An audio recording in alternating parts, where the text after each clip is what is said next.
Hello everyone, welcome back to Textalgia. Today we are going to be working on something a little bit different. We'll be installing the recently released macOS 26 Tahoe beta on PC hardware. Now, going off of my usual theme for the channel, this is also newer PC hardware, so nothing in this video today will be retro tech. Now the machine we will be using is actually my main Hackintosh, so I did create a partition on another drive on my machine for this install to keep my main macOS install safe. Just to go over the specs of my machine, it is a 3.6 GHz Intel Core i9 10850K installed in an Asus ROG Strix Z490G gaming with Wi-Fi, an XFX Radeon RX 6600 with 8 GB of VRAM, 64 GB of DDR4 memory, and the drive we use is a 250 GB Western Digital Blue SSD. Now it is important to note that while at the end of this video I do not have onboard audio, Bluetooth, or my Wi-Fi working, I have not researched a fix yet and may explore the potential for more fixes if I want to use the beta some more, or if a beta 2 comes out relatively soon. But without wasting any more time, let's get right into the install. Now, I started off by grabbing the installer from a direct link on Mr. Hackintosh's website, which I will have linked in the description. If you're not in the developer program like me, you will most likely have to use this method as well. He will also have the release version here in the future, but we can skip that and go straight to the beta installer and download it. Now, while the beta is downloading, we can go ahead and format our drive for macOS Tahoe. We can open up Disk Utility and navigate to the container disk for the drive in question. I'm going to label the drive appropriately and make sure it's formatted as APFS and GUID partition map. And now our drive should be ready for the installer. Once the installer finishes downloading, we can install the application on our main hard drive so we have access to it. We can let it run and we will have the installer in applications once the process completes. Now, I'm not going to go over this in detail as I do not think it is relevant for a typical beta install, but I do show the steps required in terminal to create a bootable installer of macOS 26 at this point, which I'm going to leave inside the video because I do know some of you may be installing Tahoe on a device not currently running macOS, in which this would be required for you. But if you're already on a Hackintosh, it's probably easier just to install it directly from the version of macOS you're already running, as I did for myself in my case.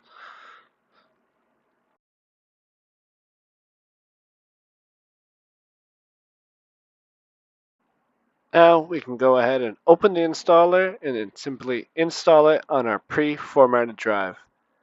The installer will not run for nearly as long as estimated, which is as usual with macOS installations.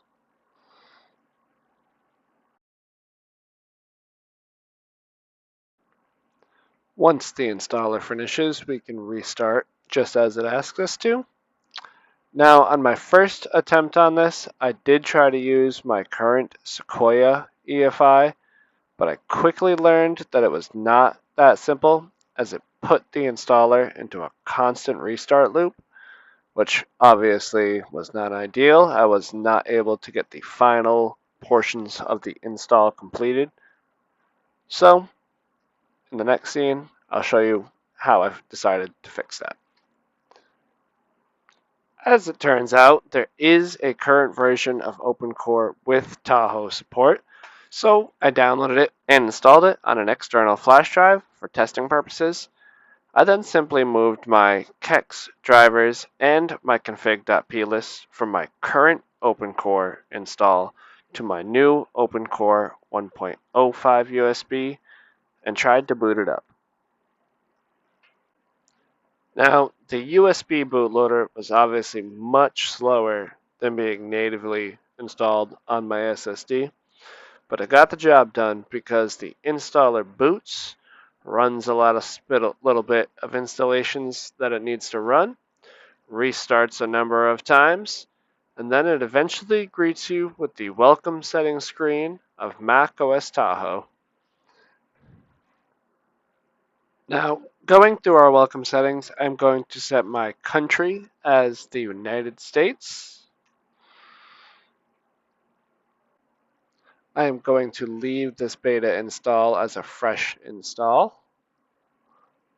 I am not going to be using any accessibility settings.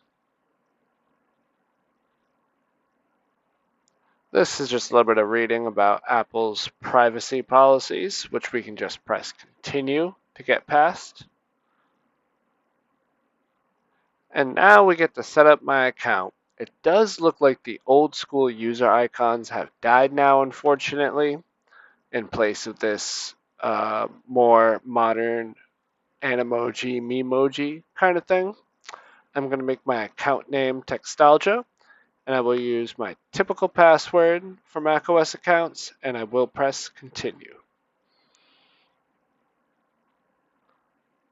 I'm going to skip using my Apple ID on the beta installs since I do not have a developer account. We can go ahead and agree to the terms of use, even though technically this is a violation, but that's alright. We just won't tell anyone. I will enable location services on the beta to test that. Now, unfortunately, the beta auto sends analytics data, so we cannot turn that off. I will not be using screen time on the beta.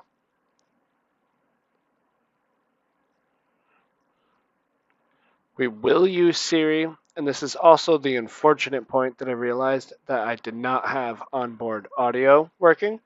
We will not improve Siri dictation. And on the beta, of course, I'll be using dark mode as I always do. And I'll be not using auto updates because this is a Hackintosh and I do not want to deal with unexpected breaks. And here is our new welcome screen, which is always a welcome addition, something new. It's more reminiscent of the old days when they used to have the animations.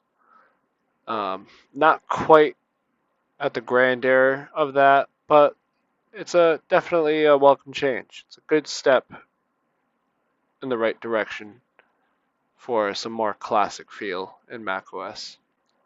Now, I'm going on ahead and take a test screen recording here to make sure it worked in the beta, but I also got really unexpected first look at some of the liquid glass effects. So here we are playing the screen capture, and you can see the playhead has this really, really, really nice glass effect. I really like the look of that. It's definitely a lot more reminiscent of old school Vista or almost even Aqua days on macOS. I really like this direction. Now, when I go ahead and press the Apple logo button there, you can see some nice new icons next to some of the options in there. And here is the About This Mac screen, which you can see not much has really changed compared to Sequoia or some of the other earlier versions before Sequoia. Now, opening up settings, you can see that my Wi-Fi does not work. It will not even turn on. However, my Bluetooth will turn on, but nothing comes up in the list, no matter how long I wait at the list. However, if I do go over to network, my Ethernet network does work, so I can use the internet on my Tahoe install, which is good. Now you can see here when I try to change my audio settings, I only have my external devices. None of my onboard audio devices are picked up, which definitely just means that my onboard audio is not working under Tahoe currently, which I'll have to find a fix for in the future. Now, one of the sections that macOS was definitely overhauled this time around was in appearance.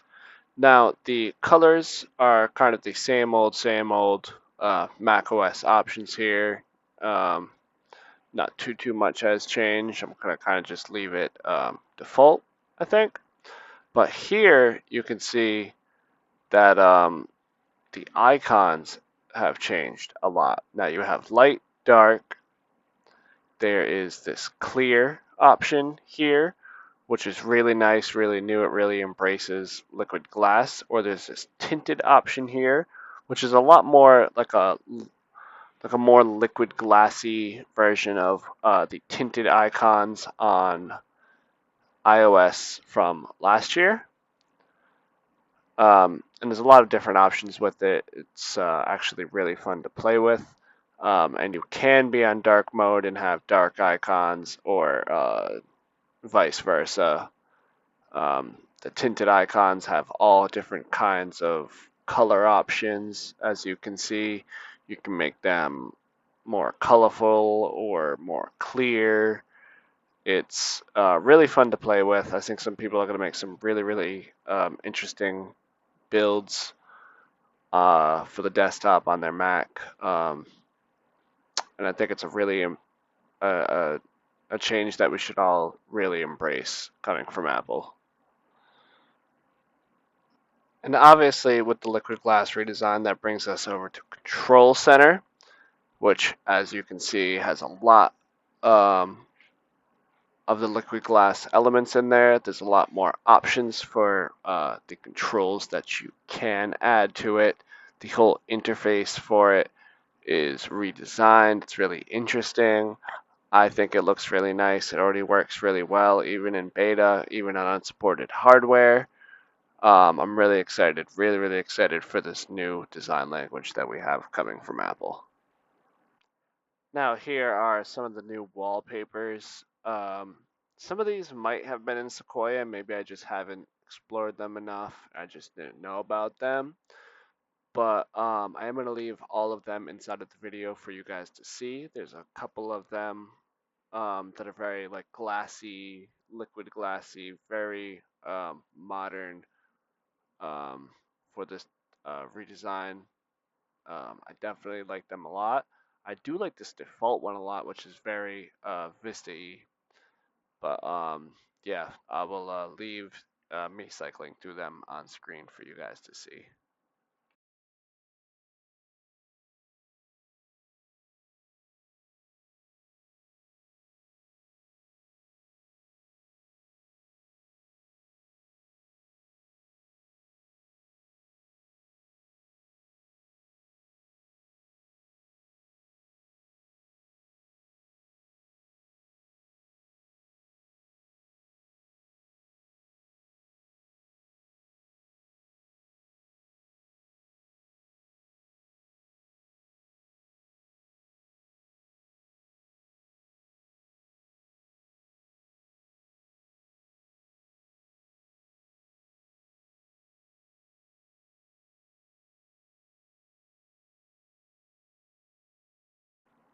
Here's a lot more of those like Memoji-esque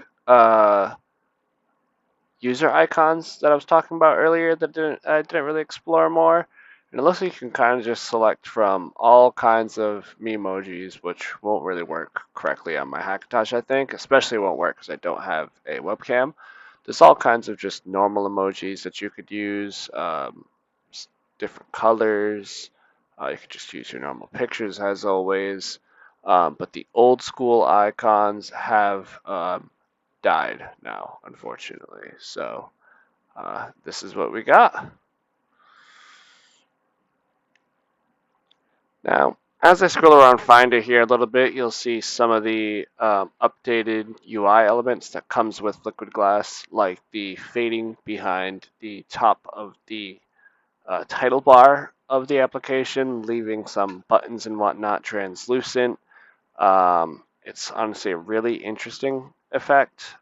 The sidebar has a different almost layer to it when you scroll that. which is independent of what's going on in the little window with the applications there. It's really interesting. I'm curious to see if they change that. You'll see the sidebar here. So the effect is different on both sides. You can see a little bubble for each. It's definitely different. Now, starting to explore some of the applications here. Here is the new redesigned App Store. You can see that it's got the same kind of theme that Finder had, where the sidebar has its own bubble, the main content has its own bubble. They actually gave you this little what's new screen in Tahoe. I'm pretty sure this is just tips that popped up here. Oh, yeah, it just came out from inside of the app, which is interesting. But that was all about Tahoe in general. But you can see that liquid glass effects are working in this new redesigned App Store here. Now here is Launchpad's replacement. It's kind of more of just a glorified Spotlight search window, I guess. Here is the new Automator. I don't really have too much experience with that app, so I didn't go too in detail with it. iBooks looks like it's got kind of the same layout that the App Store had. Here is the calculator app. It looks like it's quite a subtle change, actually. It's more just more bubbly, glassy UI. Here's all the different calculator options, which haven't really changed much. But I do like the look of this a lot as someone who likes more old school UI design. Here is our calendar app. You can see the top has more modern little bubble icons. The animations are a little bit different. Seems like it's going to flow really nice using it on the day-to-day with the new redesign. I'm just really loving a whole lot of the liquid glass elements in this UI. I think it's really beautiful. It reminds me of old school UI design.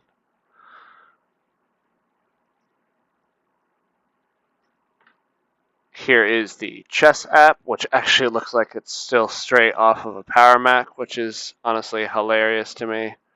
The clock app, again, not much has changed. It's kind of just a fresh coat of paint. What I really like about this redesign is it's a lot of the flat elements that we've really come to know and love over the last, what, say 15 years now, um, alongside a refresh of some of the old school Frutiger Aero elements. It's almost less aqua-y, a lot more Vista Frutiger Aero, and I definitely like that. As I'm scrolling through some more of the apps here, you can see it's a lot more of a subtle redesign than anything, and some of that may change as the beta ages a little bit. We may see them go um, a little bit less with some of the redesigns, or a little bit more in some places. I personally hope they do it more. I really like the new styling.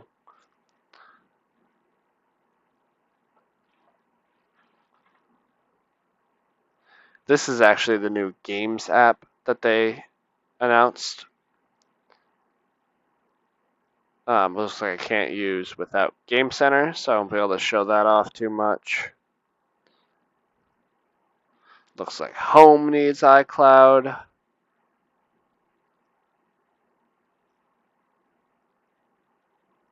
Image capture, kind of the same old, same old. Can't use iPhone mirroring without iCloud. Can't use it on a Hackintosh anyway. There is Journal, which kind of looks the same as it did on Sequoia. The new Mail app.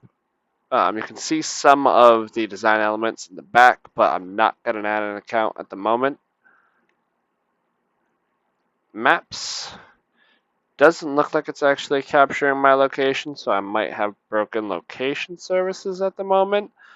But you can see some of the transparency effects, the kind of side bubble versus your main content theme that they have going on with this version. Yeah, it doesn't look like it's showing me my current location, so my location services are definitely broken as well. Here's messages, which will not work without an iCloud account. Mission control, music. From what I've seen of this, I do like the redesign. You can see the music player at the bottom has that liquid glass transparency effect, which is beautiful. Still has the old school Apple logo in the middle, just like iTunes used to, which I love. The layout of the player almost looks better now, more clean layout. Here's news, which I'm not sure if you need an Apple account or not for. It does look like you can scroll news without an Apple account. Again, not much of a redesign here. You can see some subtle macOS 26 liquid glass designs, the sidebar bubble, but not too much has changed. Here is notes. Definitely looks a little bit different from Sequoia's version of notes. Passwords can't use without iCloud. Phone I probably won't be able to use without iCloud. Yep. This is actually a new app. I think they put FaceTime and phone kind of together in one. Here's photos, which I won't have any content to scroll through, but you can see some of the redesigned elements of photos. Podcasts. This one's again kind of more of a iTunesy, Apple Music-esque design to it. Pretty similar to what we've just seen in the music app. Almost looks like it's a full-fledged app.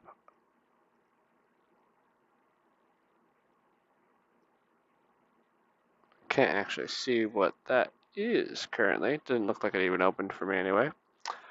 QuickTime won't show anything without me opening some content.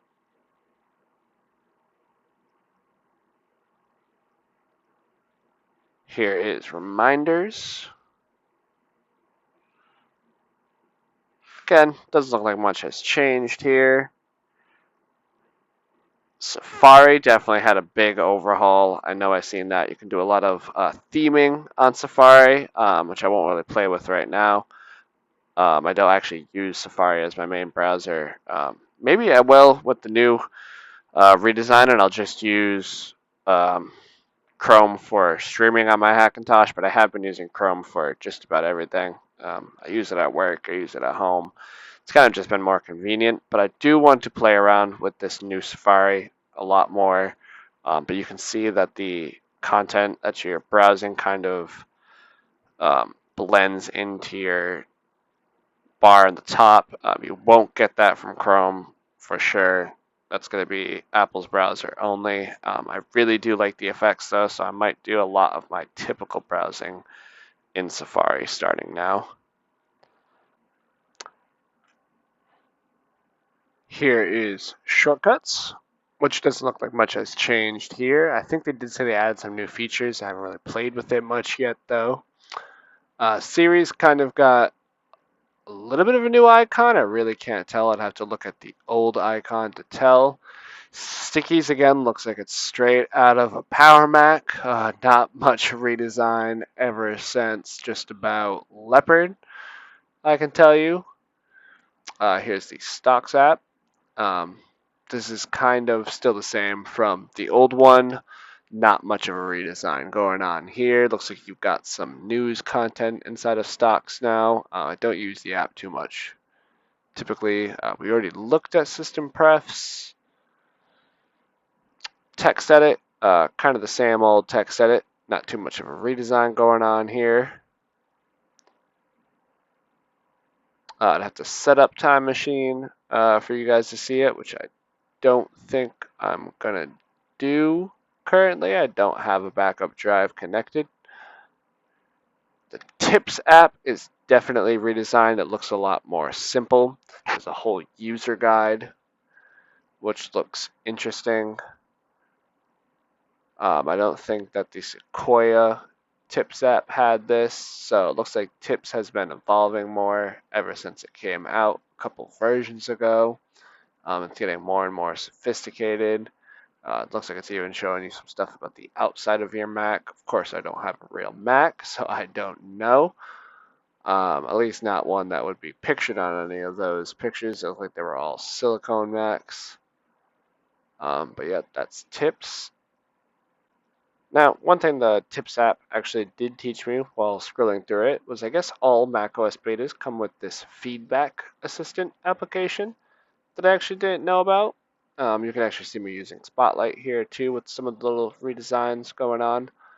Um, so yeah, I've never used this app. If I ever run into some issues, it might be interesting to try it out. Now, of course, I have to put my Apple ID on here, so we'll see how I feel about that. But Tips was actually really interesting. Really enjoyed reading through some of the stuff that they added into this app. Now here is Apple TV. Again, not much of a redesign. I also don't use this app very much though because I'm on Hackintosh. The app doesn't work. It does work in browser though. Here's the utilities folder. It does look like this is straight off of Power Mac as well. I bet you a whole lot of these hasn't really seen much redesigns. Here's voice memos, which has seen a little bit of an overhaul. Again, kind of similar theme on some of these smaller apps. Not much of a redesign, just something slightly. Here is the weather app.